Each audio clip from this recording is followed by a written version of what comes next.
Stop, I can smell the Luna now.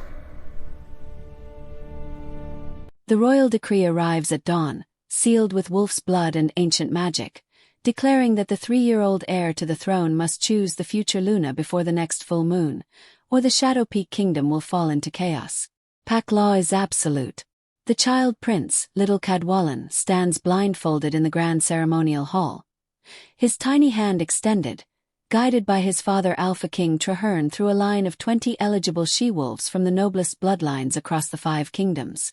Each woman has been vetted, each one worthy, each one trembling with anticipation as a toddler's innocent touch will determine the kingdom's future.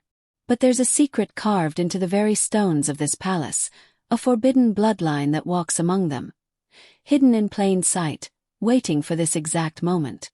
And when the child's hand stops moving, when his tiny fingers freeze in the air just inches from one particular woman, when he refuses to move forward no matter how his father urges him, the entire kingdom holds its breath because they all know what's about to shatter. Before we go deeper into this moment that will change everything, I need you to do something for me. Tell me the city you're watching from so I can send you a hug, because what's about to unfold will leave you breathless. The blindfold is made of shadow-weave silk, blessed by the moon goddess herself, tied carefully around the small prince's head so it won't slip. He's only 3 years old, barely able to understand the weight of what's happening, dressed in ceremonial robes that drag on the marble floor behind him. His father's hand rests on his shoulder, guiding him, controlling him, ensuring he moves in the right direction, toward the right choices, toward the women who will strengthen the throne and secure alliances. It's tradition, sacred. It's the blood oath that requires the heir, no matter how young, to choose with pure instinct, uncorrupted by politics or manipulation. But little Cadwallon isn't like other heirs. His wolf hasn't awakened yet, won't awaken for years still. He's just a child who should be playing in gardens, not deciding the fate of kingdoms. And yet here he stands because his mother, Queen Arianwen, died in childbirth, and pack law demands that a new Luna be chosen before the prince turns 4, before the mourning period ends, before rival packs can exploit the weakness of a throne without a queen. Alpha King Trarehern stands rigid beside his son, his silver eyes cold as winter stars, watching the assembled court with barely concealed tension. Every pack elder is present, every noble family. The Council of 12, those ancient wolves who remember when the kingdoms were still at war, when blood debts were paid and entire bloodlines erased from history. They're all watching this child, this baby, this innocent who holds more power in his tiny hand than most wolves accumulate in lifetimes. Cadwallon moves slowly down the line of women, his father's hand guiding each step.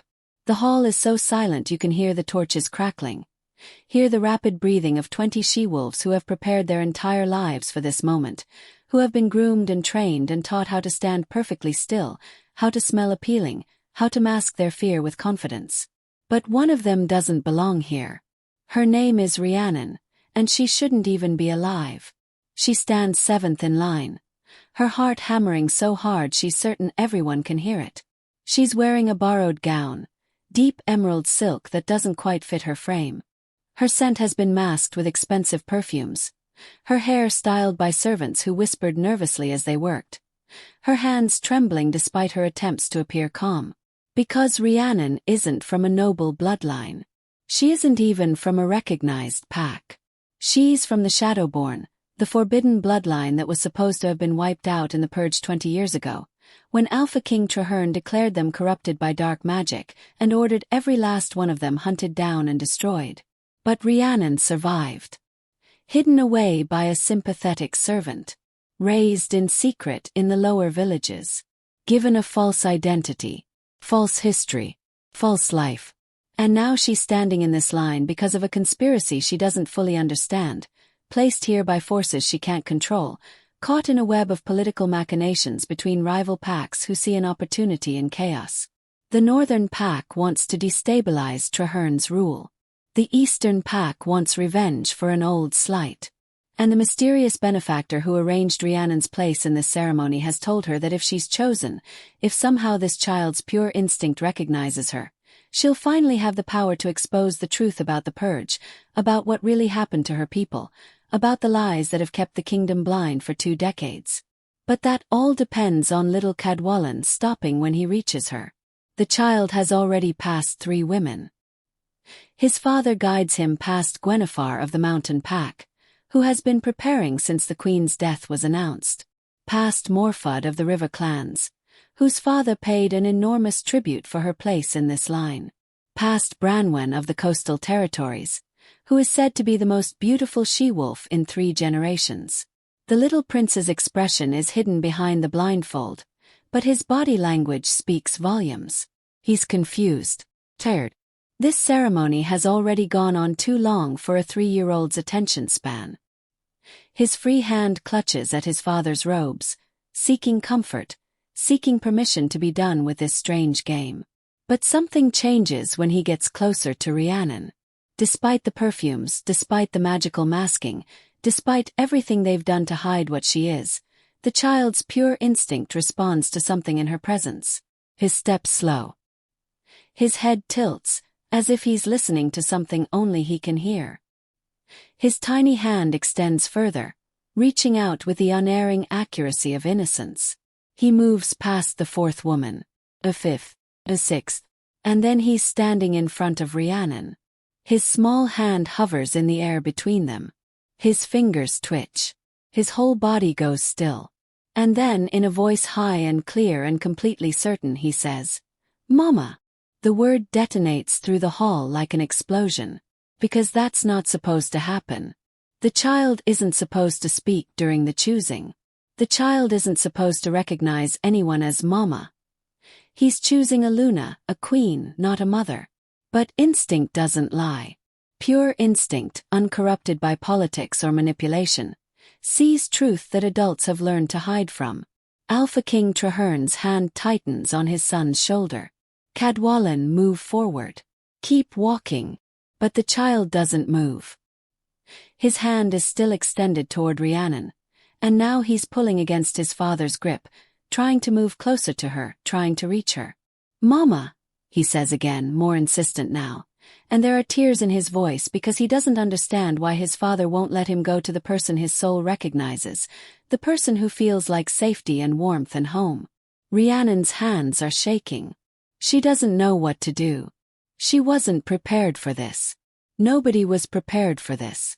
The child is crying now, really crying, pulling hard against his father's restraining hand, reaching for her with both arms like toddlers do when they want to be picked up. The hall erupts into chaos. Elder Gwydion is on his feet, his ancient eyes sharp with recognition. Noble families are shouting. The council members are arguing. And through it all, little Cadwallon is sobbing behind his blindfold, saying, "Mama, Mama, Mama," over and over. His tiny voice breaking everyone's hearts because this is a child who lost his mother, a child who's been lonely and confused and surrounded by politics instead of love, and his pure instinct has just told him that this woman, this stranger, is where he belongs. Alpha King Trarehern's face has gone white. He's staring at Rhiannon now, really seeing her for the first time, and recognition is dawning in his silver eyes. Terrible recognition that speaks of old sins coming home to roost. His hand moves to lift his son's blindfold, perhaps to break the spell, perhaps to prove that the child is wrong. But Elder Gwydion's voice cuts through the chaos like a blade. "Stop. The choosing has been made. Pack law is absolute. The heir has chosen, and his choice cannot be revoked, not by council decree, not by royal command, not even by the Alpha King himself." "This is a farce," Trarehern snarls, but his voice lacks conviction. The child is confused, traumatized. The child is operating on pure instinct, exactly as the blood oath requires, Elder Gwydion counters. His wolf may not have awakened, but his soul knows what it knows. He has chosen this woman as Luna. The bond is sacred. Rhiannon can't take it anymore. The child is crying so hard he's making himself sick. Protocol be damned. Politics be damned. She steps forward, breaking formation, and drops to her knees in front of little Cadwallon. "I'm here," she whispers, her own voice thick with emotion. I'm right here, little one. The child lunges forward, breaking free of his father's grip, and crashes into her arms with the full force of a 3-year-old who's just found exactly what he needed. His small arms wrap around her neck. His face buries in her shoulder, and the blindfold slips down, revealing wide amber eyes swimming with tears, looking up at her with absolute trust and recognition. And in that moment, visible to everyone in the hall, golden light erupts between them. Not the romantic mate bond that happens between adults, but something different, something rarer. The guardian bond. The sacred connection between a Luna and her future alpha. The bond that hasn't manifested visibly in over 300 years because it only appears when the match is perfect, when the Luna is exactly who the heir needs, when fate and destiny align so perfectly that even the moon goddess herself marks it with light. The room goes deathly silent, because everyone understands what they're witnessing. This isn't political anymore. This isn't about alliances or bloodlines or careful negotiations. This is divine intervention. This is the goddess herself saying, "This woman, this child, this bond, this is my will." And nobody, not even an alpha king, can argue with that. Trarehern is backing away slowly, his face cycling through emotions too quickly to track. Rage, fear, calculation, and finally something like horror. Because he's staring at Rian holding his son, and he knows what she is, knows what bloodline runs through her veins, knows that he destroyed her family and now fate has delivered her directly into the heart of his kingdom, into the arms of his only heir, protected by the most sacred bond their people recognize.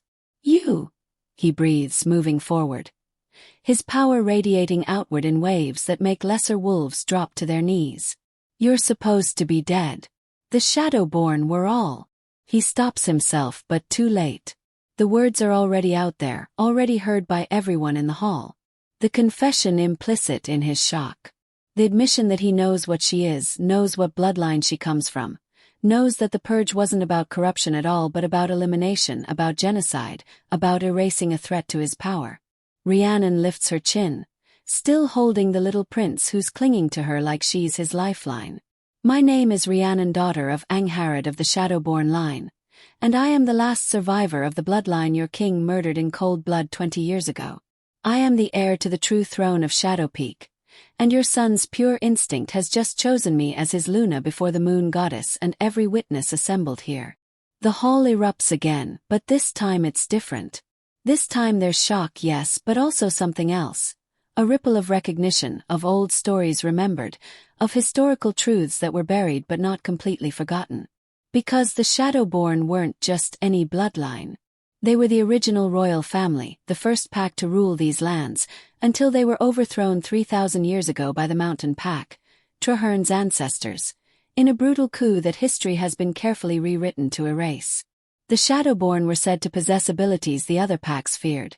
The power to walk in shadows, to manipulate darkness itself, to commune with the dead, to see futures and pasts with equal clarity. They were also said to be the moon goddess's first chosen, her original children, blessed with her favor above all other wolves. If Rhiannon is telling the truth, if she really is who she claims to be, then little Cadwallan's instinct hasn't just chosen a Luna. He's chosen someone who has a stronger claim to the throne than his own father. He's chosen someone who represents everything his father tried to destroy. He's chosen someone who could unravel the very foundation of their kingdom. And he's chosen her with such pure, undeniable certainty that she's already won. Trarehern's hand goes to his sword. "Council, this is treason. She infiltrated the ceremony under false pretenses. She's contaminated the sacred choosing with her presence. The bond must be nullified." "You know as well as I do, Trarehern, that the guardian bond cannot be nullified," Elder Gwydion says, and there's steel in his voice now, the kind of steel that comes from 800 years of life and accumulated authority. "It's rarer than the mate bond, more sacred, more absolute. To break it would be to violate the goddess's direct will. To harm the woman the heir has chosen would be to harm the heir himself. Is that really what you're proposing?" Little Cadwallan has calmed down now, still nestled in Rhiannon's arms, his small hand fisted in her hair. his eyes drooping with exhaustion. He doesn't understand the politics, doesn't understand the danger, doesn't understand that he's just ignited a powder keg that could destroy kingdoms. He only knows that he feels safe for the first time since his mother died, that this woman smells right, feels right, is right in a way his 3-year-old soul recognizes with absolute certainty. And watching this innocent child finally at peace, something shifts in the room. Because however much people might hate or fear the Shadowborn, however much they might distrust Rhiannon's motives or question her presence, they can all see what's in front of them. A motherless child who's found comfort, who's found safety, who's found exactly what he needed in the most unlikely person possible. Elder Carrie, one of the few female council members, speaks up. I've been reviewing the archives since this ceremony began, the historical records of the purge, and I'm finding inconsistencies. I'm finding emergency powers invoked without proper procedure. I'm finding royal decree where pack law demands council vote. I'm finding documentation that suggests the purge wasn't about dark magic at all, but about something else entirely. She looks directly at Trarehern. Something you've kept hidden for 20 years. Something that makes a 3-year-old child's innocent choice suddenly very inconvenient for you. The other council members are murmuring now, pulling out their own documents, comparing notes, and the expressions on their faces are growing darker, more suspicious, more certain that they've been lied to, manipulated, kept in the dark about something fundamental. Trarehern is trapped and he knows it. His silver eyes are wild, desperate, searching for any way out. This is a conspiracy. Someone put her here. Someone's manipulating events to destabilize my rule. Then let's find out who, Elder Gwydion says calmly. Let's conduct a formal inquiry. Let's examine every detail of the purge, every piece of evidence, every justification. Let's use the Shadowborn truth-seeing abilities to verify what really happened. Unless, of course, you're afraid of what we might discover.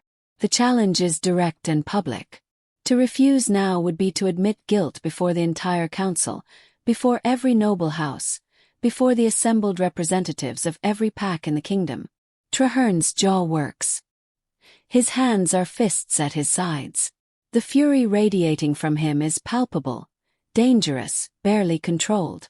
But he's backed into a corner by his own lies, by 20 years of deception, by a 3-year-old child whose pure instinct has just exposed everything he tried to bury. Fine, he says through gritted teeth. Let there be an inquiry. But until it's concluded, she remains under guard. She doesn't go near my son without supervision. She doesn't. She remains under council protection, Elder Gwydion interrupts firmly. And she remains available to the heir, who has clearly bonded with her. To separate them now, to traumatize the child by removing the woman he's chosen, would be cruel beyond measure. The heir and his chosen Luna will be housed in the eastern wing under council guard. No one, including you, Trarehern, will have access to them without council approval. It's a power play. It's the council asserting authority over the Alpha King in a way that hasn't happened in generations. And Trarehern knows it. He's being outmaneuvered, outplayed, trapped by the very traditions and laws he's used to maintain his power for decades. He turns and strides from the hall without another word. His personal guard following, leaving behind a court in complete disarray and a 3-year-old prince sleeping peacefully in the arms of a woman who was supposed to be dead. The next hours blur together for Rhiannon. She's escorted, not arrested, but not exactly free either, to luxurious quarters in the eastern wing of the palace. Servants arrive with clothes for her, food, everything she might need. And through it all, little Cadwallon refuses to let her go. He wakes up crying every time she tries to set him down, reaching for her with panicked little hands, calming only when she holds him close and murmurs soft reassurances. The guardian bond is already settling in, golden threads of connection weaving between them, tying her to this child in ways that go beyond politics or duty. She can feel his emotions now, his lingering grief for his mother, his confusion about his father's coldness, his bone-deep loneliness despite being surrounded by servants and nobles.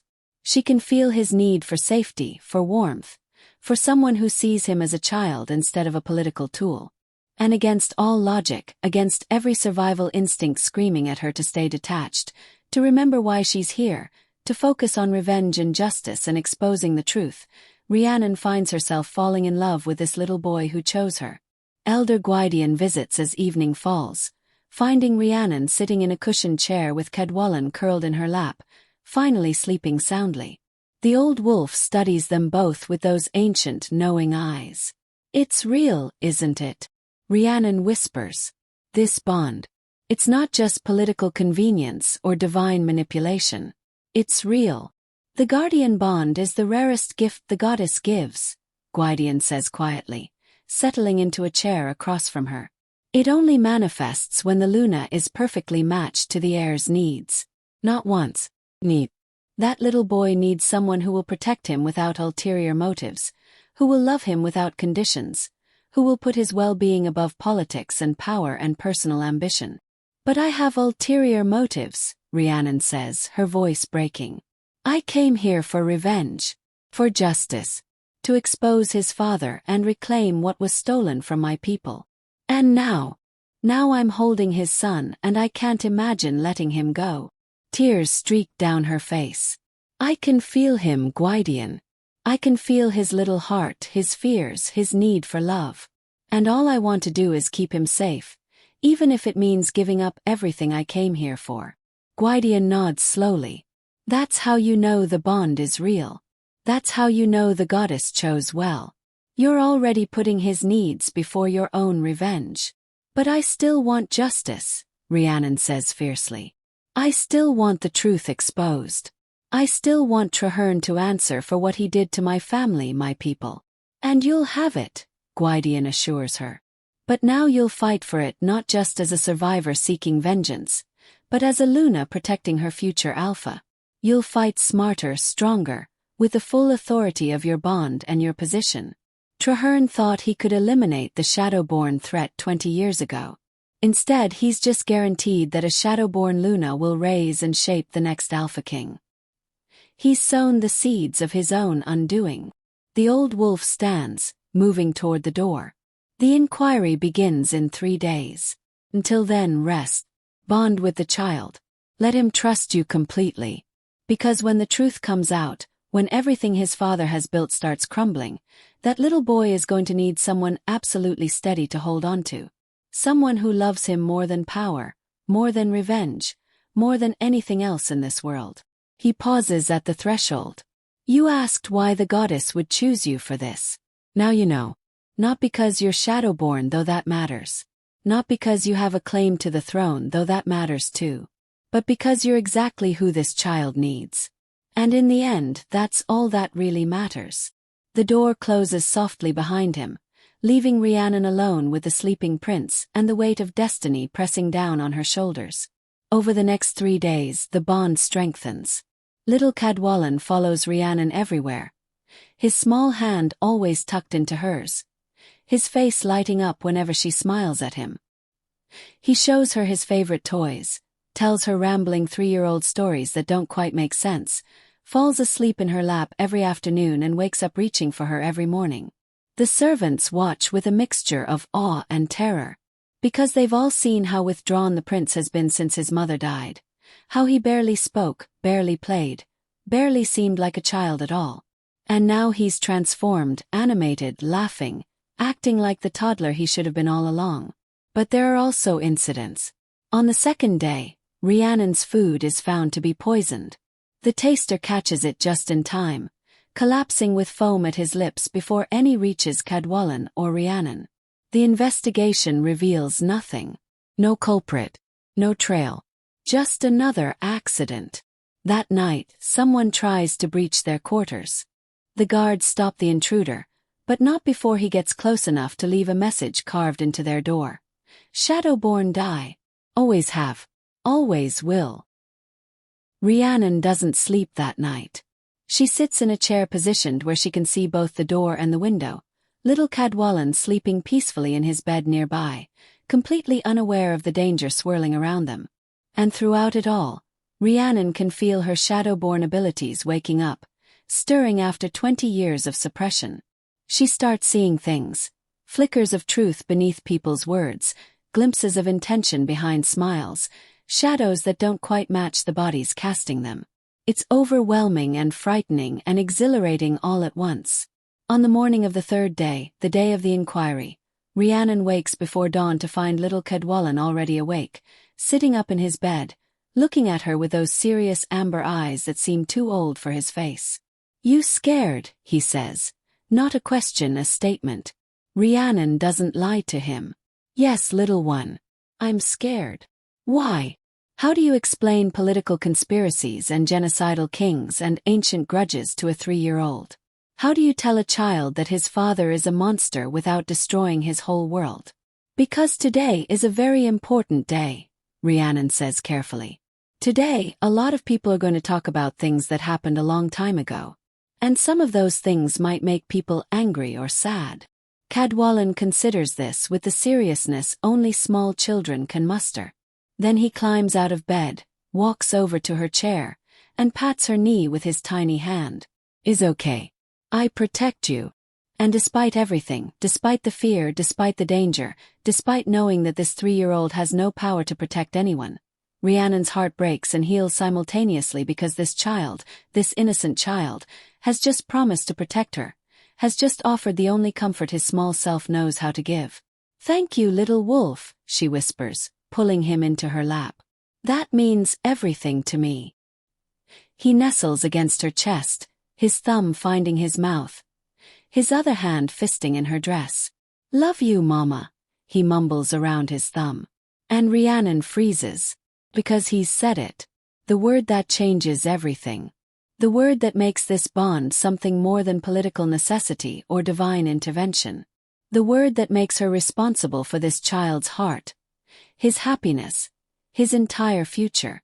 "I love you too, little one," she whispers back, and means it with every fiber of her being, revenge and justice and ancient grudges suddenly mattering so much less than protecting the small warm weight of this child who's chosen to trust her with everything he is. The council chamber is even more packed than it was 3 days ago. Word has spread throughout the kingdom. Noble families have sent representatives. Other packs have dispatched observers. Everyone wants to witness what's about to happen. The formal inquiry into the purge, the questioning of an alpha king, the potential exposure of 20 years of lies. Rhiannon enters with Cadwallon holding her hand, the little prince dressed in formal robes, looking confused but determined to be brave like his new mama needs.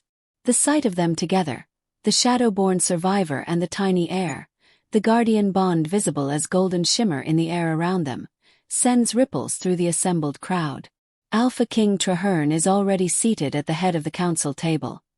His expression carved from ice. He hasn't looked at his son since they entered. Hasn't acknowledged him. Hasn't shown any sign of the paternal feeling you'd expect from a father seeing his child after 3 days apart. And little Cadwallon notices. His hand tightens in Rhiannon's. His lower lip trembles. He's looking at his father with huge, hopeful eyes, waiting for acknowledgement, for affection, for anything that suggests he's loved and wanted. But Trarehern's gaze slides past him as if he doesn't exist. Rhiannon feels rage building in her chest. Whatever else this man has done, whatever crimes he's committed, this casual cruelty to his own child is somehow the worst of it. She picks Cadwallon up, settling him on her hip, letting him hide his face in her neck so the assembled crowd won't see the tears threatening to fall. "Mama," he whispers, voice small and hurt. "Papa mad." "Papa is dealing with grown-up things," Rhiannon murmurs back, though internally she's thinking, "Papa is a monster who doesn't deserve you." Elder Gwydion calls the session to order. "We are gathered to conduct a formal inquiry into the events known as the Purge, which occurred 20 years ago and resulted in the elimination of the entire Shadowborn bloodline, or so we believed. The inquiry will use truth-seeing abilities, testimony from survivors, and examination of historical records to determine the legitimacy of the actions taken." He gestures to Rhiannon. Lady Rhiannon has agreed to use her Shadowborn abilities to verify testimony. The moon water she carries will amplify her natural gifts, allowing her to see through deception and reveal truth absolute. Does anyone challenge her right to do this? Mailgun, the Northern Pack Alpha, leans back in his chair with a calculating expression. I support the inquiry. Let's finally see what our esteemed king has been hiding. Other council members murmur agreement. Even those traditionally loyal to Trarehern seem uncertain now, their faces troubled, their eyes questioning. Trarehern's trapped and he knows it. Proceed, he says coldly. Let's end this farce. Elder Carey stands, holding ancient documents. I'll begin with procedural violations. The purge was ordered by royal decree without the required 2/3 council vote that Pack law demands for bloodline elimination. According to these records, only 4 council members were even informed before the action was taken. The rest of us learned about it after the fact, when the Shadowborn were already dead. She looks directly at Trarehern. Why? The threat was immediate, Trarehern says, his voice flat. There was no time for lengthy council debates. The Shadowborn were practicing dark magic, corrupting Pack members, planning to overthrow. Lie, Rhiannon says quietly, and the word rings through the chamber like a bell. She's holding the moon water vial in her free hand, its silver liquid glowing softly. She doesn't even need to drink it yet. Her Shadowborn senses are already screaming that his words are false. There was no immediate threat. You had time. You chose not to use it. Trarehern's eyes narrow. You weren't there. You were a child. Show them, Elder Gwydion interrupts. Use your gift, Rhiannon. Show everyone what really happened. Rhiannon's heart pounds. She's never done this before, never used her abilities so publicly, so deliberately. But the moon water is warm in her hand, and Cadwallon is secure on her hip, and the guardian bond is singing through her veins, giving her strength she didn't know she possessed. She drinks a single sip of the moon water. The liquid burns going down, cold fire that spreads through her body, sharpening every sense, amplifying every gift. And suddenly she can see, truly see, the shadows in the room, the darkness that clings to certain people, the truth underlying every lie ever told in this space. She looks at Trarehern and speaks, her voice echoing with power that's not entirely her own. 20 years ago, my mother Angharad discovered evidence that you were not legitimate heir to the Mountain Pack throne. She discovered that your grandmother had an affair with a rogue wolf from the Eastern Territories, and that your father, the previous Alpha King, was actually born from that union. Your entire claim to the throne was based on a lie. The room erupts. Trarehern is on his feet, his wolf pressing against his skin. That's slander. It's truth, Rhiannon says, and the moon water makes her voice absolutely certain, absolutely unquestionable. My mother was going to reveal this information to the council. She had documentation, witnesses, proof that would have destroyed your legitimacy and given the throne to your uncle's line, the true Mountain Pack heirs. You found out about her investigation and ordered the purge not to eliminate a threat to the kingdom, but to eliminate a threat to your personal power. The silence that follows is absolute. Elder Gwydion is nodding slowly, pieces clicking into place. That's why there was no council vote. Why the emergency powers were invoked. Why it happened so quickly and so completely. You were covering up your own illegitimacy by framing the Shadowborn as corrupted. Prove it, Trarehern snarls. Prove any of this. You have nothing but the words of a Shadowborn which using magic to manipulate. I have your grandmother's diary, Elder Carey says quietly, pulling out an ancient leather-bound book. I've been searching the archives since this inquiry was announced. I found it hidden in a section that should have been destroyed decades ago. It contains detailed accounts of her affair with the Eastern Rogue. It contains dates, meetings, intimate details that can be verified. And it contains her confession that she passed off his child as her husband's heir. She opens the book, begins to read. And with every word, Trarehern's face grows paler, his expression more desperate, his power flickering like a candle in a storm. The truth is out. The lies are exposed. The foundation of his entire rule is crumbling. Mailgun stands, and there's triumph in his eyes. I call for an immediate vote of no confidence. Alpha King Trarehern has ruled under false pretenses for 20 years. He has committed genocide to cover his tracks. He has violated pack law repeatedly. He is unfit to lead. Other council members are rising, voicing agreement, calling for Trarehern's abdication, demanding that the throne pass to the legitimate heir, whoever that might be. But Trarehern isn't going quietly. His power explodes outward, pressing down on everyone in the room with crushing force. You want truth. Here's truth. I built this kingdom. I held it together through wars and famines and threats you can't even imagine. I made us strong, prosperous, feared across every territory. And you want to destroy everything I've built because of bloodline technicalities and ancient grudges. He points at Rhiannon, his finger trembling with rage. She's Shadowborn. Her people were always weak, always more concerned with mysticism and justice than practical power. They would have led this kingdom to ruin. I did what needed to be done. And I'd do it again. Little Cadwallon whimpers, pressing closer to Rhiannon. The alpha power radiating from his father is frightening him, making him shake, making him cry. And something snaps in Rhiannon because this man is terrorizing his own son, his own child, his own flesh and blood, and she will not allow it. Stop, she says, and her own power rises to meet his. Shadowborn power, ancient and dark and absolute. The shadows in the room respond to her, thickening, gathering, forming a protective barrier around her and Cadwallon. You will not frighten this child. You will not use your power to intimidate this council. And you will not continue to sit on a throne you stole through murder and lies.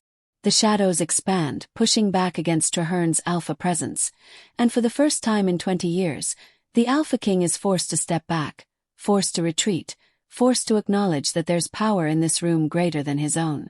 Elder Gwydian's voice cuts through the tension.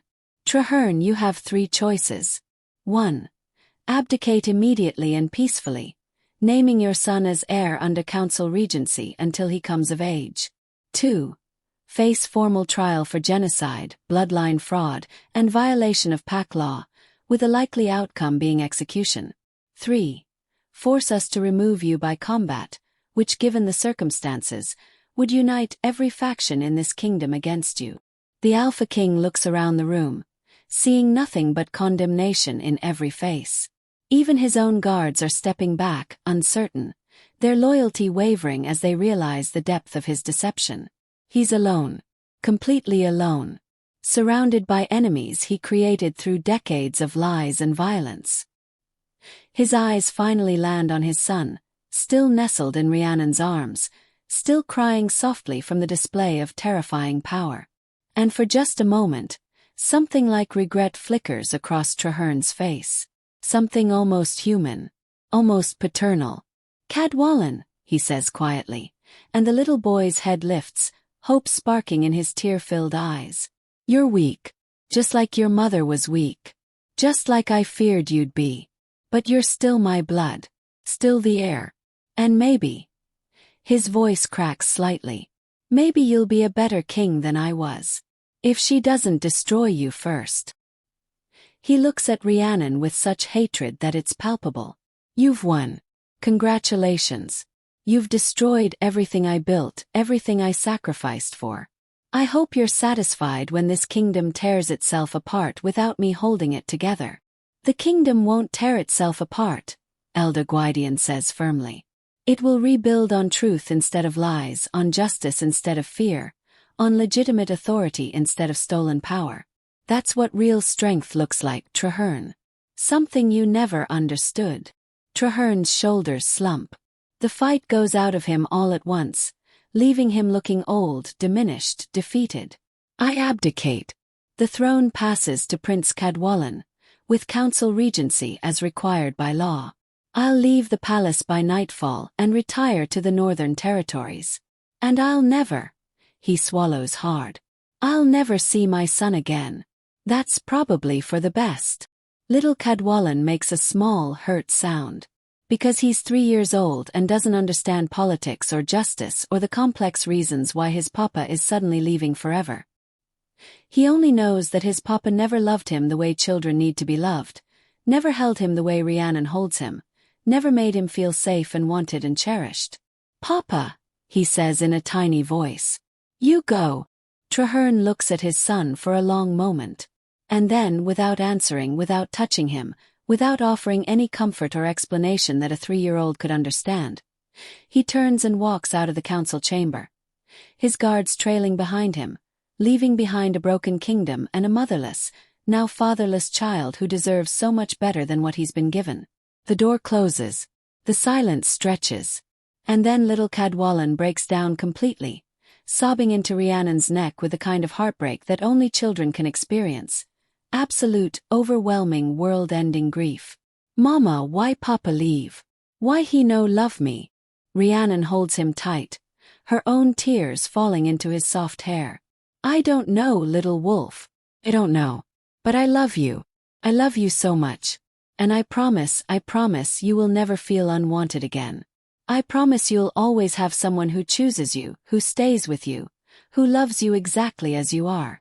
The council members are silent, watching this moment with expressions ranging from sorrow to anger to resignation, because they all understand what's happening here. The old order is dying. A new one is being born. And at the center of it all is a 3-year-old boy who just lost his father and gained a Luna who will reshape the entire kingdom to protect him. Elder Gwydion clears his throat gently. The council officially recognizes Prince Cadwallon as Alpha King, with council regency until his 18th birthday. Lady Rhiannon is confirmed as Luna, guardian and regent advisor. All previous charges against the Shadowborn bloodline are hereby nullified. Reparations will be paid to surviving family members. Historical records will be corrected. And we will begin the process of rebuilding trust and justice in this kingdom. He looks at Rhiannon with something like awe. "You came here for revenge, didn't you? You came here to destroy the man who destroyed your family."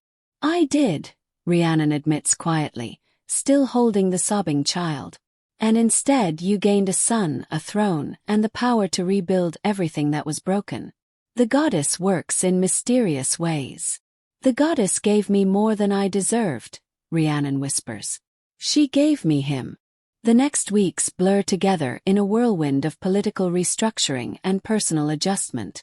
Trarehern leaves the palace as promised, disappearing into the northern territories, reportedly broken and diminished, no longer a threat to anyone. Investigations are launched into his supporters, revealing more corruption, more lies, more casual cruelties committed in the name of maintaining power. The kingdom is in chaos, yes, but it's productive chaos. The chaos of systems being torn down and rebuilt better, of truth replacing lies, of justice finally being served. And through it all, Rhiannon is learning to be a mother. Little Cadwallon follows her everywhere, his small hand always in hers, his face lighting up every time she enters a room. He calls her Mama constantly now, the word natural and automatic, as if she's always been his mother, as if the 3 years before her were just a dream he's already forgetting. She teaches him letters using building blocks. She reads him stories before bed, acting out all the characters until he giggles so hard he hiccups. She holds him when he has nightmares about his father leaving, when he wakes up crying and reaching for her in the dark. She watches him play with other noble children, her heart swelling with pride when he shares his toys without being asked, when he helps a smaller child reach something on a high shelf, when he shows the kind and gentle spirit that his father tried to crush. And slowly, carefully, she begins teaching him about his heritage. Both heritages, the mountain pack strength and leadership, the Shadowborn wisdom and truth-seeing, the responsibility of power, the importance of justice tempered with mercy. He's too young to understand most of it. But he listens with those serious amber eyes, absorbing everything, trusting her completely to guide him toward becoming the king he's meant to be. The guardian bond grows stronger daily. Rhiannon can feel him even when they're in different parts of the palace. His emotions, his needs, his little bursts of joy when he discovers something new or accomplishes something difficult. And he can feel her too, seeking her out when he's scared or hurt or just needs reassurance that she's still there. Still his, still the stable center of his small world. On the night of his 4th birthday, they have a small celebration in the royal gardens.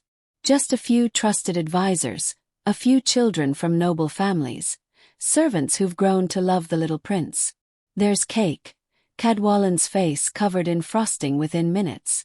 There are presents, simple toys, not the elaborate political gifts that used to be showered on royal heirs. There's laughter and music, and the kind of joy that comes from genuine affection rather than political obligation.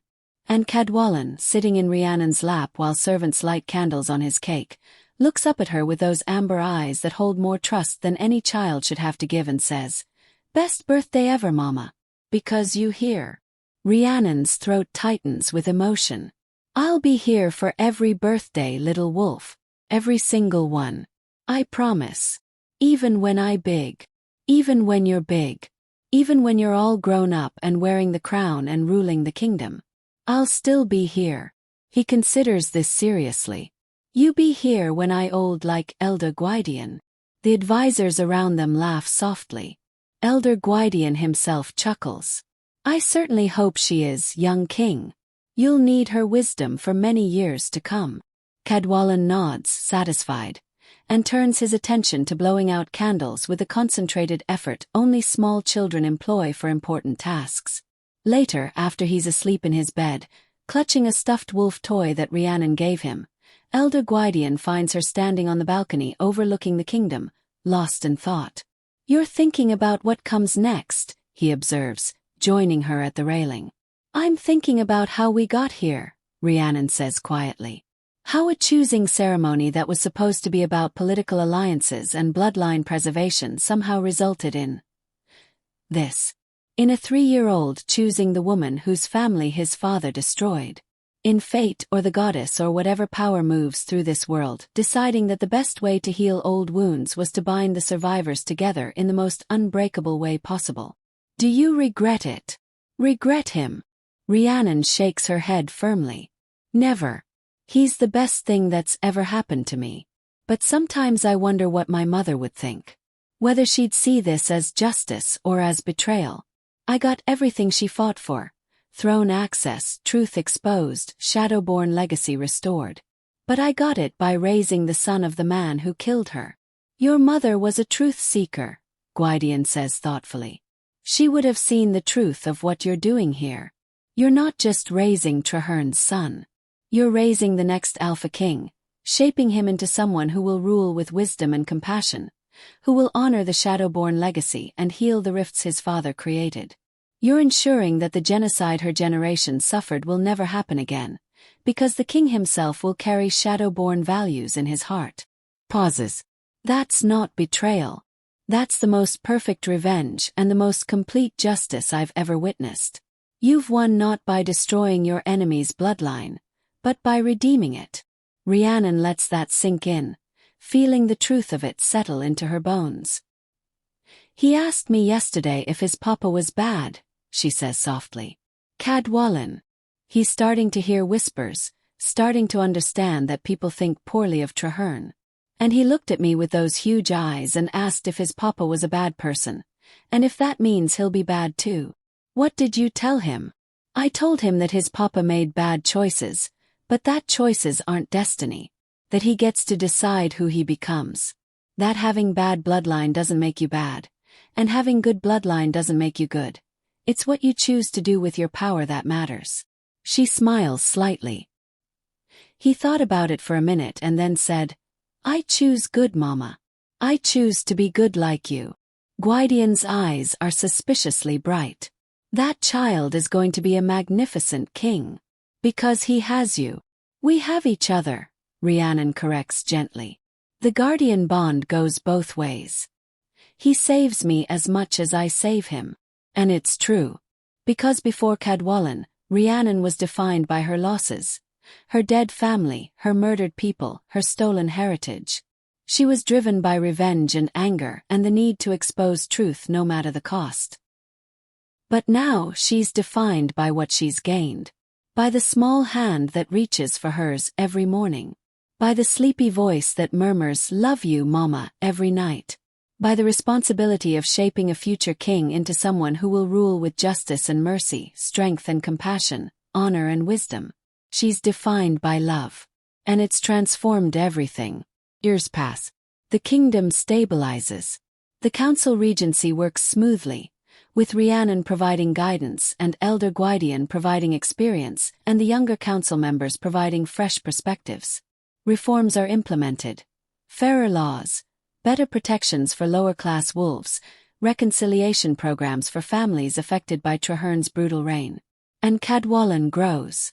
He's 7 now, taking lessons in history and mathematics and combat training. He's small for his age still, quick and clever rather than physically powerful. His wolf still hasn't awakened, which some view as concerning, but Rhiannon isn't worried. She can feel the potential in him through the guardian bond, the power waiting to emerge when the time is right. He's kind to servants, respectful to teachers, protective of smaller children. He asks questions constantly, about everything about history and justice and the nature of leadership. He wants to understand why his father did what he did, wants to understand how to be better, wants to ensure he never becomes the kind of king who rules through fear. And Rhiannon watches him with a pride so fierce it sometimes takes her breath away. Because this child, this impossible gift that fate delivered into her arms 4 years ago, is becoming exactly who the kingdom needs. He's becoming the bridge between old and new, between Mountain Pack and Shadowborn, between strength and wisdom, between justice and mercy. On his 8th birthday, Elder Gwydion makes an announcement to the council. It's time to begin preparing Prince Cadwallon for his future rule in earnest. His education must expand beyond typical schooling. He must begin attending council sessions, learning the real complexities of governance, understanding the weight of the crown he'll one day wear. There's murmuring among the council members. Some supportive, some concerned that aid is too young, some calculating how this might affect their own power and influence. But Mailgun, the Northern Pack Alpha who's become an unlikely ally over the years, speaks up. I support this. The prince is mature beyond his years, thoughtful, intelligent. And he has Lady Rhiannon to guide him. If we're going to trust him with the kingdom in 10 years, we should start teaching him how to carry that trust now. The vote passes. And just like that, Cadwallon's childhood accelerates into something more serious, more demanding, more weighted with expectation and responsibility. That night, Rhiannon finds him sitting alone in the palace garden, looking small and overwhelmed. "Talk to me, little wolf," she says gently, settling beside him on the stone bench. "I'm scared, Mama," he admits in a small voice. "Everyone's expecting so much. Elder Gwydion says I need to learn faster, study harder, understand everything about ruling. And what if I can't? What if I'm not smart enough or strong enough or good enough?" "You're 8 years old," Rhiannon says firmly. "You're not supposed to be smart enough or strong enough or good enough to rule a kingdom yet. That's why you have 10 more years to learn. That's why you have me, and the council, and teachers who will help you grow into the role. But what if I fail? What if I become like—" He can't say it, can't speak his father's name aloud, but Rhiannon knows what he means. She takes his face in her hands, making sure he's looking directly at her. "Listen to me, Cadwallon. You are not your father. You will never be your father. Because you have something he never had. You have a conscience. You care about people's suffering. You question yourself. You want to be better. Those qualities alone mean you'll be 10 times the king he was. How do you know? Because I know you. I've watched you grow for 4 years. I've felt your heart through the guardian bond. And I've seen you make choices, small choices every day that show exactly who you are. You're kind when it would be easier to be cruel. You're honest when it would be convenient to lie. You share when it would be simpler to hoard. You apologize when you're wrong. You thank people who help you. You notice when others are hurting and try to comfort them." She pulls him into a tight hug. "Those aren't skills that can be taught, little wolf. Those are character traits that come from your soul. And they're the foundation of everything good you'll become. The rest, the politics, the strategy, the complex decision-making, those we can teach you. But the heart of a good king. You already have that. He burrows into her embrace, still small enough to fit perfectly in her arms, still young enough to need this reassurance. Promise you'll help me. Promise you won't let me become bad. I promise. Always. And she means it. Because the guardian bond is forever. Because she chose this child just as surely as he chose her. Because whatever comes next, whatever challenges, whatever threats, whatever impossible situations the kingdom throws at them, they'll face it together. The years continue to pass. Cadwallon is 10 now, attending full council sessions, beginning to understand the intricate dance of politics and power. His wolf has awakened finally, a beautiful silver creature that carries both his father's strength and something else, something gentler and wiser that speaks to Shadowborn influence. He's growing into his features, looking less like a child and more like a young man in training. His voice is changing, deepening. He's starting to show real leadership qualities, making decisions during council sessions that impress even the most skeptical members, proposing reforms that balance justice with practicality, demonstrating diplomatic skills that suggest he'll be a powerful negotiator when he's older. And through it all, Rhiannon is there, guiding, teaching, protecting when necessary, stepping back when he needs to fail and learn from failure, being the constant, steady presence that allows him to take risks and grow without fear of falling. The guardian bond has evolved over the years. It's still strong, still unbreakable, but it's less about mother and small child now and more about mentor and student, Luna and future king. Two people bound by fate who've chosen to honor that bond with genuine love and respect. On his 13th birthday, everything changes again. It starts with a messenger arriving from the Northern Territories, the first communication from Trarehern in 10 years. The letter is brief, clinical, addressed to the council rather than to his son. I'm dying. Cancer. Weeks at most. I have information about threats to the kingdom that I've kept contained through my presence in the north. With me gone, those threats will resurface. Someone needs to know. Send representatives to take my final testimony. The council debates for hours. Some argue it's a trap. Some say Trarehern deserves to die alone after everything he did. Some insist that any information he has about threats must be investigated regardless of personal feelings. Finally, Elder Gwydion proposes a compromise. Lady Rhiannon goes, as Luna and Regent advisor. She takes a full security contingent. She extracts whatever information Trarehern has. And she decides whether Prince Cadwallon should accompany her. All eyes turn to Rhiannon. And Rhiannon looks at Cadwallon, who's sitting in his council seat, a full member now, not just an observer, with an expression of careful neutrality that doesn't quite hide the storm of emotions underneath. Do you want to see him?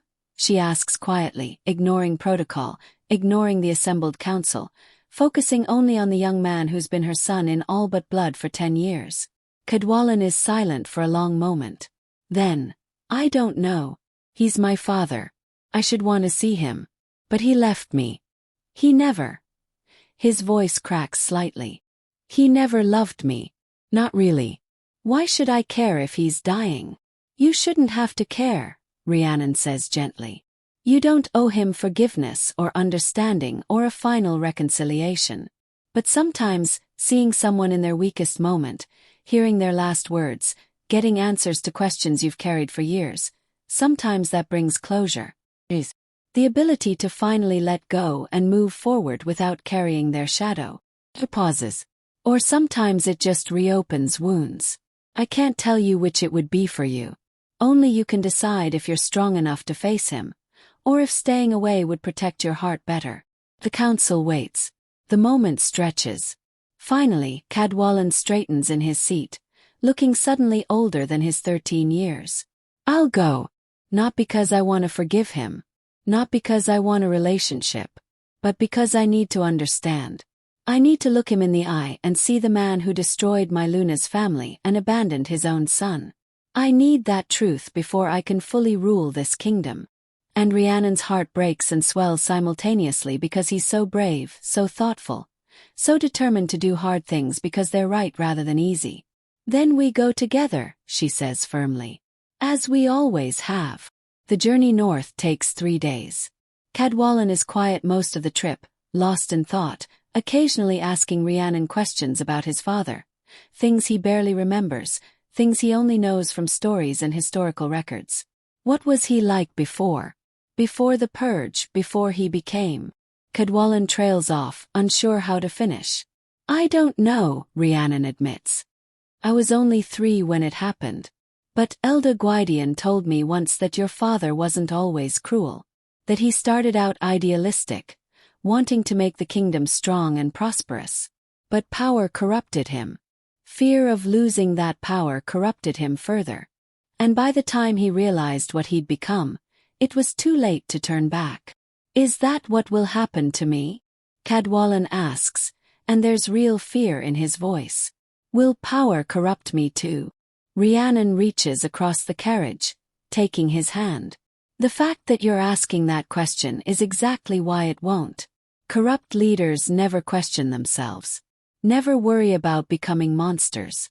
Never seek counsel or admit mistakes. You do all those things. You'll continue doing them. And you have people around you, me, the council, advisors you trust, who will tell you when you're wrong, who will challenge you when necessary, who will never let you slide into tyranny unchallenged. He squeezes her hand. Promise. Promise you'll always tell me the truth, even when it's hard. Always. That's what family does. And his face softens at the word family, because that's what they are. Not by blood, not by law, but by choice, by bond, by 10 years of shared life and love and trust. They arrive at Trarehern's remote estate as the sun is setting. It's a modest place, nothing like the palace, isolated and quiet. The guards report that the former king has been living alone except for a single elderly servant, refusing visitors, keeping to himself, slowly dying in solitude. He's waiting in a bedroom that smells of sickness and approaching death. The man in the bed is barely recognizable as the powerful alpha who once ruled a kingdom. He's skeletal, pale, his silver eyes dimmed with pain and illness. But they sharpen when Rhiannon and Cadwallon enter, some spark of his old intensity flickering to life. You came, he says, his voice rough and weak. I wasn't sure you would. Wasn't sure I deserved you to. You don't, Cadwallon says flatly, and Rhiannon nearly flinches at the coldness in his voice, so different from his usual warmth. We came for information. You said there were threats. Tell us. Trarehern's lips twist in something that might be a smile. You've grown hard. But you'll need that to survive what's coming. He gestures weakly at papers on the beside table.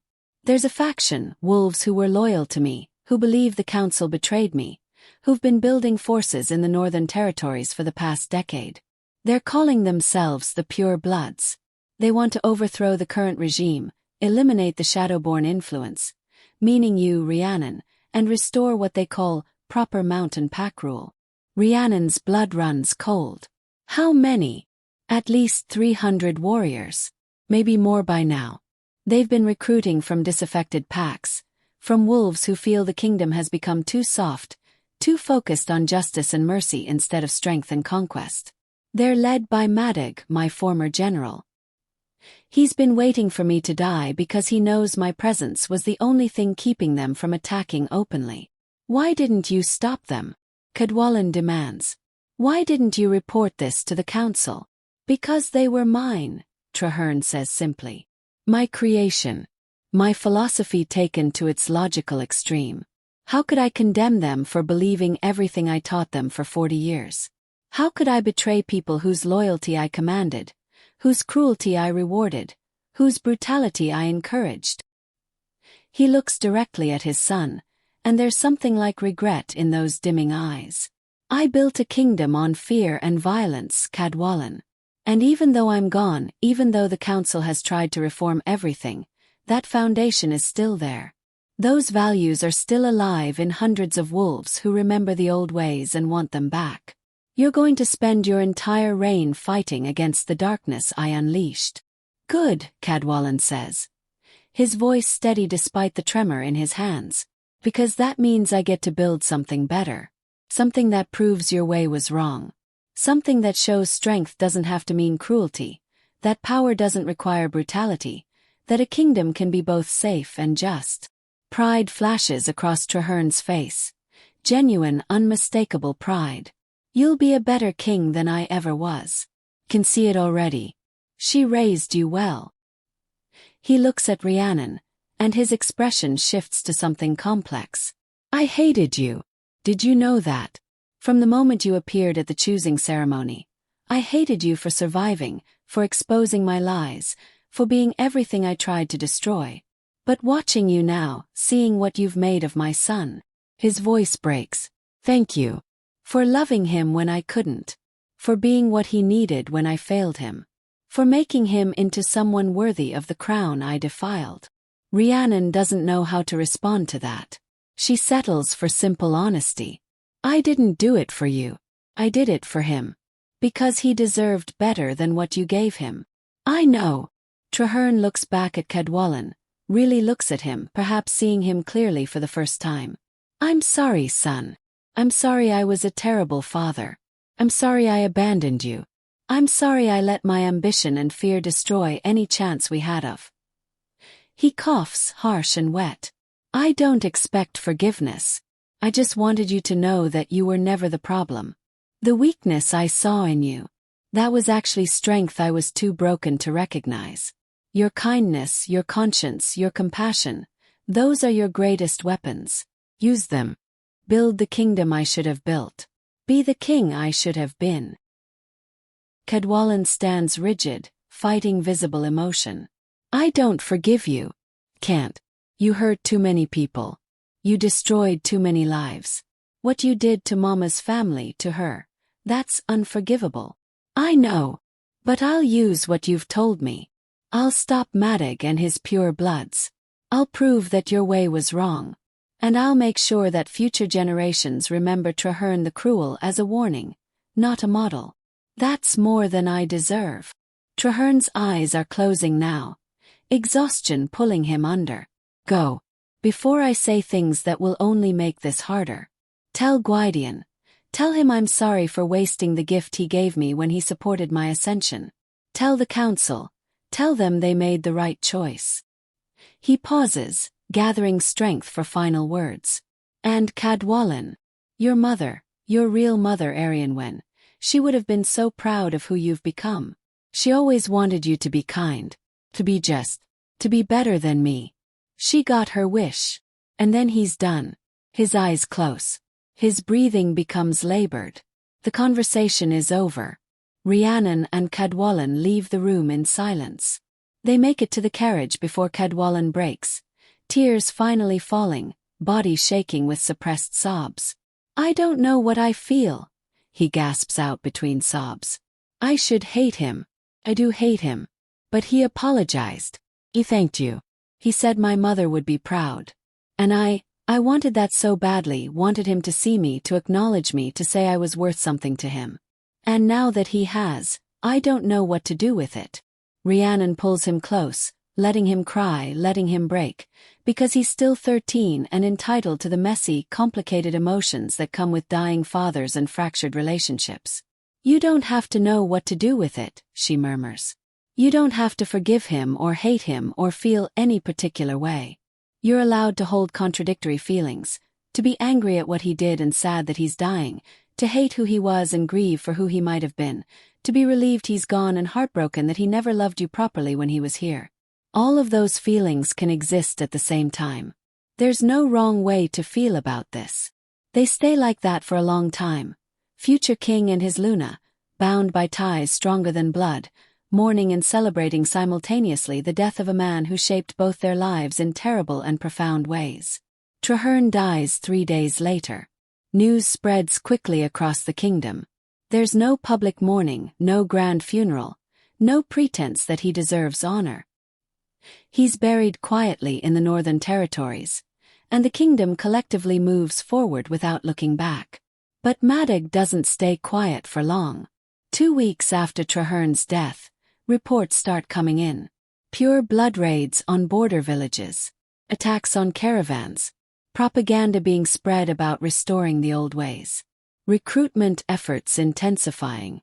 They're testing the council's response, gauging how much resistance they'll face, building toward something bigger. The council convenes in emergency session. Elder Gwydion is grim. We need to respond decisively. Military action. Show them that the kingdom won't tolerate this insurgency. But Cadwallon raises his hand, asking for permission to speak. At 13, he's still the youngest in the room by decades, but when he speaks, people listen. Military action will work temporarily, he says carefully. We'll crush this rebellion. But in 5 years or 10 years, another faction will rise with the same grievances, the same nostalgia for the old ways. We need a permanent solution. What do you propose? Milgun asked. Address the root cause. These purebloods are angry because they feel displaced, disrespected, like their old values have been erased without anything meaningful replacing them.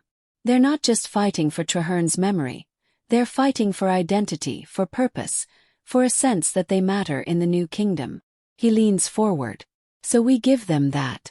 We create a warrior academy that honors traditional strength and combat excellence, but teaches it alongside honor codes and ethical frameworks. We establish elite guard positions that come with prestige and respect, but require commitments to protect rather than dominate.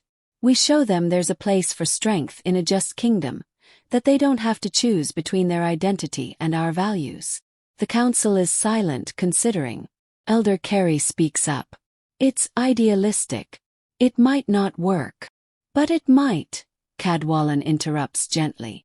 And even if it only works for some of them, even if we only peel away half of Madog's support, that's half fewer enemies we have to fight. That's half more wolves who choose integration over rebellion. Isn't that worth trying before we resort to violence? Rhiannon watches him with fierce pride. Because this is what she's taught him. That leadership isn't about crushing opposition but about understanding it, addressing legitimate grievances while maintaining ethical boundaries, finding creative solutions that turn enemies into allies. Council votes. The measure passes. Military forces are deployed to defend against pure blood raids, but simultaneously, new programs are established. Outreach efforts are launched. Former warriors are recruited as instructors, given honor and purpose within the new framework. And slowly, painfully, it starts working. Some pure bloods reject the overtures entirely. They're too committed to the old ways, too angry at Trarehern's fall, too convinced that only violence and domination equal strength. Those wolves eventually face military justice when they continue their attacks. But others, more than expected, respond to the outreach. They join the academies. They take the guard positions. They find ways to honor their warrior heritage within frameworks that demand ethical behavior and protection of the innocent. They discover that strength can serve justice, that power can uplift rather than oppress, that their identity doesn't require cruelty to be valid. Madog himself is captured 6 months into the campaign. He refuses every overture, every attempt at reconciliation. He faces trial for murder and treason, is found guilty, and is executed according to pack law. And with his death, the organized rebellion crumbles. But the reforms continue. The integration continues. And the kingdom becomes stronger for having faced this crisis not with blind violence but with thoughtful strategy that addressed root causes while maintaining ethical principles. Cadwallon is 14 now, and the council is talking seriously about ending the regency early. He's proven himself mature beyond his years, capable of complex strategic thinking, ethical in his decision-making, compassionate without being weak. He's ready, Elder Gwydion says during a private council session while Cadwallon is in lessons. Or as ready as anyone can be. And frankly, he's been functioning as de facto king for the past year anyway. We're just formalizing what's already true. He's still so young, Elder Carey argues, though gently. What if something happens that requires experience he simply doesn't have? That's what we're here for, Rhiannon says. That's what the council exists for. He'll still have advisors, still have support, still have people he can consult. But letting him take the throne properly will send a message to the kingdom, that we trust him, that we believe in him, that the future is in capable hands. The vote passes. Cadwallon will be crowned Alpha King on his 15th birthday, 2 years earlier than originally planned. When they tell him, he's quiet for a long moment. Then, "I'm terrified." "Good," Elder Gwydion says with a slight smile. "The day you stop being terrified is the day you become dangerous. Fear keeps you humble, keeps you questioning yourself, keeps you seeking wisdom instead of assuming you have all the answers." "Your father was never afraid," Rhiannon adds quietly. "He was certain, always certain, that his way was right. And that certainty made him cruel. Your fear, your uncertainty, your constant questioning, those will make you great." Cadwallon looks at her, this woman who's been his anchor for 12 years, who's shaped him into who he is, who's loved him through every failure and celebrated every success. "Will you stay? After I'm crowned, will you still be my Luna? Or does that position transfer to whoever I eventually mate with?" "I'll stay as long as you want me," Rhiannon says firmly. "The guardian bond doesn't break just because you're king now instead of prince. And when you do find your mate someday, we'll figure out how to navigate 2 Lunas together. But I'm not going anywhere, little wolf. Not ever." He's not so little anymore. Taller than her now, voice fully deepened, wolf fully awakened. But he'll always be her little wolf, her impossible gift, her son in all the ways that matter. "Thank you," he whispers, "for choosing me back, for staying, for making me believe I could be better than my bloodline suggested." "You were always going to be better," Rhiannon says, pulling him into a hug. "I just got to watch it happen." The coronation takes place on a perfect spring day when Cadwallon is 15 years and 2 months old. The entire kingdom attends, every pack represented, every territory sending delegates, wolves traveling from the farthest reaches of the realm to witness this moment.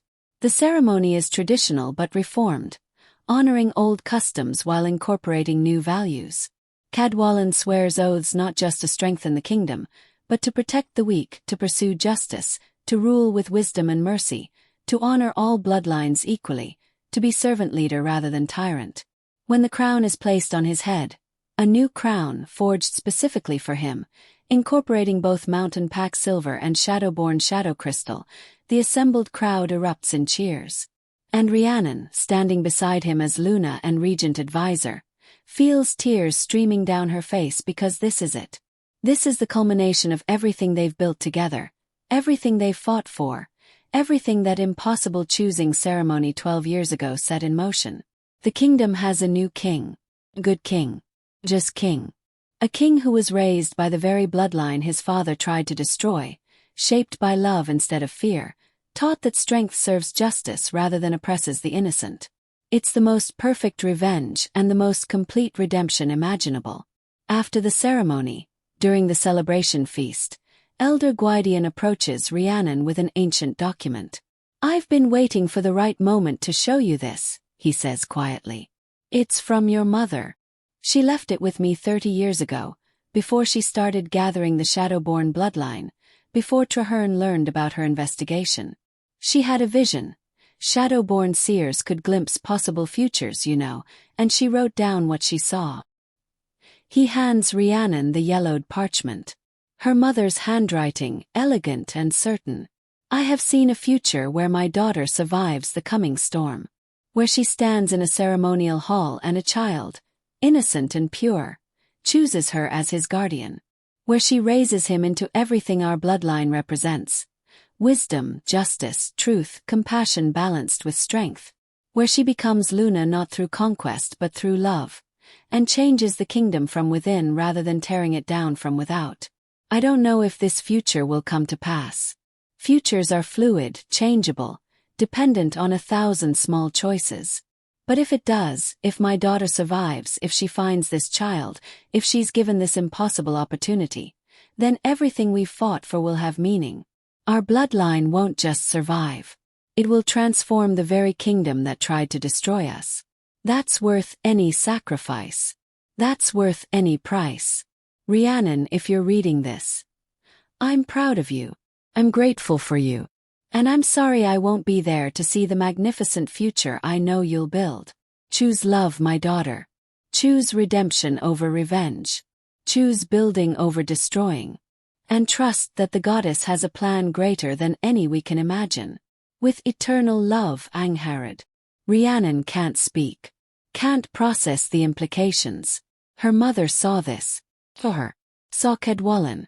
Saw everything that would unfold. And she chose to let it happen, knowing it would cost her life but would save her daughter and transform the kingdom. She knew, Rhiannon finally whispers. She knew Trarehern would come for her. She could have run, could have stopped the investigation, could have saved herself. But she didn't because she saw what her sacrifice would create. Your mother was the wisest seer our bloodline ever produced, Gwydion says gently. She saw the threads of fate and chose to pull the ones that would lead here. To this moment, this king, this transformed kingdom. Everything she did for you. For him. For this future. Rhiannon looks across the celebration to where Cadwallon is laughing with young nobles, relaxed and happy, crown sitting comfortably on his head like he was born to wear it. And she understands now, really understands, the scope of what her mother sacrificed, what the goddess arranged, what incredible series of impossible coincidences had to align perfectly for them to arrive at this moment. A 3-year-old blindfolded prince stopping in front of a hidden Shadowborn survivor. A guardian bond manifesting visibly for the first time in 3 centuries. A child's pure instinct seeing truth that adults spent decades hiding. A Luna who came for revenge but chose love instead. A king raised on justice and compassion despite being born from cruelty and violence. It's all impossible, all miraculous, all exactly what the kingdom needed, even though nobody could have planned it, predicted it, or forced it to happen. The goddess works in mysterious ways indeed. Later that night, after the celebration ends and the palace finally quiets, Rhiannon finds Cadwallon standing on the balcony overlooking the kingdom, crown discarded on a nearby table, looking contemplative. Heavy thoughts for a newly crowned king? She asks gently. He smiles slightly. Just thinking about how we got here. About that ceremony 12 years ago when I was too young to understand anything except that you felt safe. About how one moment, one choice, changed everything for both of us. Do you ever regret it? Rhiannon asks. If you'd chosen someone else, someone from proper bloodline, your path would have been easier. Less complicated. Less controversial. Easier isn't better, Cadwallon says firmly. And I didn't choose you, remember? My instinct did. My soul did. Whatever deeper truth exists in the universe looked at all the possible futures and said, this one, this woman, this bond, this is what needs to happen. Who am I to question that? He turns to face her fully. You taught me everything that matters. How to be kind without being weak. How to be strong without being cruel. How to pursue justice while maintaining mercy. How to honor tradition while embracing progress. How to carry the weight of a crown without letting it crush my humanity. His voice softens. You taught me that bloodline doesn't define destiny. That being the son of a monster doesn't mean becoming a monster. That love is stronger than hate. That redemption is possible. That building is harder but better than destroying. And most importantly, you taught me that family isn't who you're born to. It's who chooses you, who stays with you, who loves you exactly as you are. Rhiannon's throat is tight with emotion. You gave me just as much. You gave me purpose when I was lost. You gave me love when I was consumed by hate. You gave me a future when I was trapped in the past. You turned my story from one of tragedy and revenge into one of hope and redemption. She moves to stand beside him, both of them looking out over the sleeping kingdom. We saved each other, didn't we? The prince who needed a Luna who would love him without agenda, and the survivor who needed something worth living for beyond vengeance. The goddess knew what she was doing, Cadwallon agrees quietly. They stand in comfortable silence for a long moment. Then Cadwallon speaks again, hesitant. I had a dream last night. About the future. About 30 years from now. I was middle-aged, ruling well, and you were still beside me. Still my Luna. Still my advisor. Still my family. And I had a mate by then. Someone I'd chosen as an adult. Someone who complemented you rather than competed with you. And there were children, legitimate heirs, being raised by both my Lunas together. He looks at her. Is that selfish? To want you to stay forever. To want you to be part of every phase of my life, every decision, every triumph and failure. It's not selfish at all, Rhiannon says softly. The guardian bond is lifelong. I'm not going anywhere. When you find your mate, we'll welcome her together. When you have children, I'll help raise them. When you face impossible decisions, I'll be there to help you think through them. That's what family means. Promise. Promise. You're stuck with me, King Cadwallon. For as long as we both live. He grins. Still that same bright smile he had as a 3-year-old, still capable of lighting up his whole face. Best fate I could imagine. And standing there on the balcony, Luna and King bound by the guardian bond and 12 years of shared life, Rhiannon knows with absolute certainty that everything her mother sacrificed was worth it. Every loss she endured led to this moment. Every choice, every hardship, every impossible situation brought her exactly where she needed to be. She came to the choosing ceremony seeking revenge and found redemption instead. She came as a survivor seeking justice and became a mother building a better future. She came as the last of a forbidden bloodline and became Luna to the most promising king their kingdom has seen in generations. The Alpha let his blindfolded heir choose the Luna, and when that 3-year-old child stopped, when his tiny hand hovered in the air and his pure instinct recognized her as exactly what he needed, the kingdom froze because they knew everything was about to change. And it did. The kingdom transformed. The heir grew into a magnificent king. The Luna raised him with wisdom and love. The guardian bond proved stronger than bloodline politics, than ancient grudges, than any force that tried to break them apart. And the story that began with a child's innocent choice became legend, told and retold for generations, about how the goddess works in mysterious ways, about how love can redeem the darkest legacies, about how the most unlikely bonds can change the